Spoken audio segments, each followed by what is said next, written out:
Hey everybody, so welcome to my 500th video uploaded to YouTube.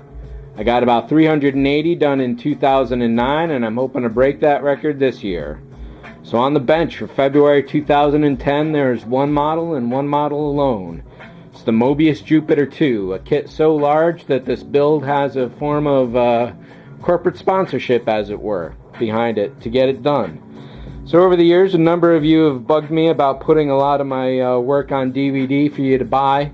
And basically I had thought that my work was so crappy that it just was really presumptuous of me to think it could sell. However, a number of situations have convened to pretty much make this my very first specifically for DVD video release. So the entire build, I'm going to be concentrating on this almost exclusively for the next month or two, however long it takes. And once it's done, it'll all be put on DVD and I guess put up for sale. All the details still remain to be seen, but you can go over to hobbytalk.com. In the models forum, there's a subboard called Mobius Models. That's where we'll be keeping track of this overall, the progress of the project.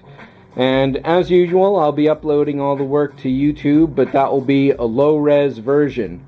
This is going to be shot in high def, mastered to DVD, and within the DVD series, there's going to be all the master files for you to watch in high def on your computer.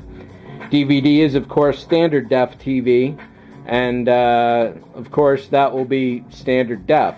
So that's why I'm including the high def versions for you as well as computer files. And when I eventually get a Blu-ray burner, I can always upgrade to high-def versions at that point.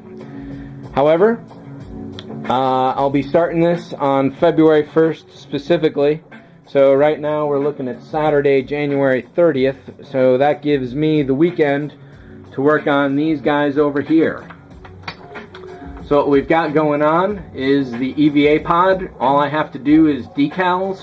Put the lenses on the lights on the front, give it a matte pass, and it's done. That's it. I can finally hang it on the wall over there with the other 2001 models. And as you can probably see, that little EVA pod with the antenna module is lit and done. The antenna itself still needs some work, but that's for another time. One of the major things I got to decide on those is which color of the plaques I like. The top one with the satellites is basically two heavy coats of the antenna module below it, and then the EVA pod over on the right, that's an entirely different color. So I'm going to stare at all three of those over the next couple months and figure out which one I really like and then refinish the others to match. Back up here, the Star Destroyer is sitting and waiting patiently for me to get off my ass with the airbrush.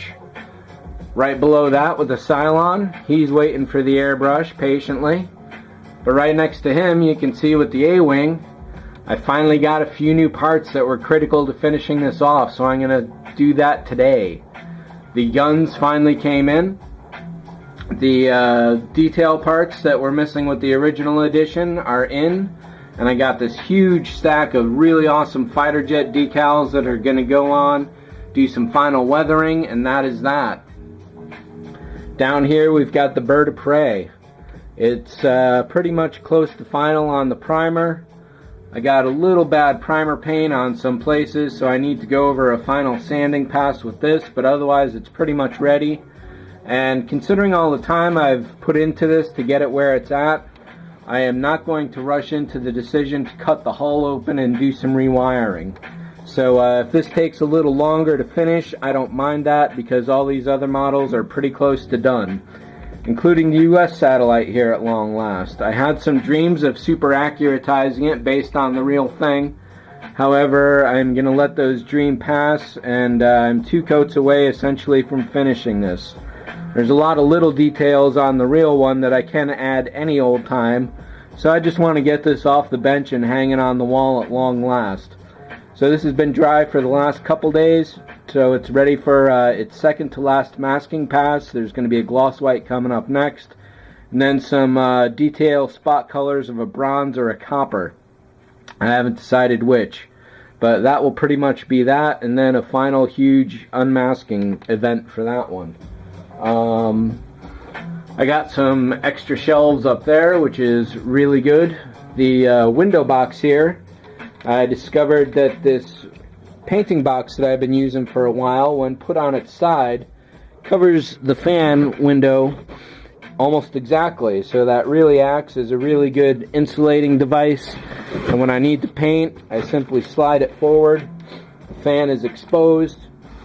It's really cold outside, twist it back, hit it flat against the wall, and everything is really good. So I'm happy about that. I've got a curtain back there to block out some of the light, which is helping, or block out some of the cold rather, which is definitely helpful.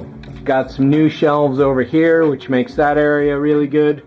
But 2 months on, I still have to do all the organizing on the shelf here, which is just a bear. Another thing I should note is that I'm going to be putting a bunch of models up for sale if anyone thinks they might want them. I got to get some rent money going on just in case the job scene isn't as great as I'm hoping it's going to be in the next couple weeks. So keep an eye out for that, or PM me. Basically any model that's finished except for the 2001 and maybe that A-Wing, because I really do love that. But the Star Destroyer is going to be up. Vader's lit up fighter, TIE fighter here is definitely on the block, and we'll see how things go. Hopefully I won't have to, but you never know. Here's another one that could go for sale. The lit up Galileo, which is still working great after all this time. But overall, I think that's probably it. Things are doing good. The workbench is evolving as always.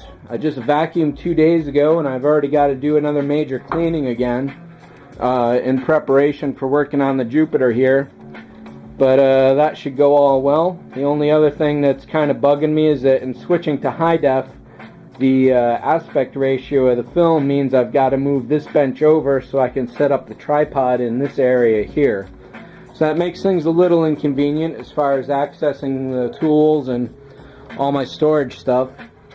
But that's okay. This is going to be a really good build. It's going to be a really huge challenge. And remember, check out hobbytalk.com. I'm going to try and set up a couple giveaways to go with this as well. And yeah, we'll go from there.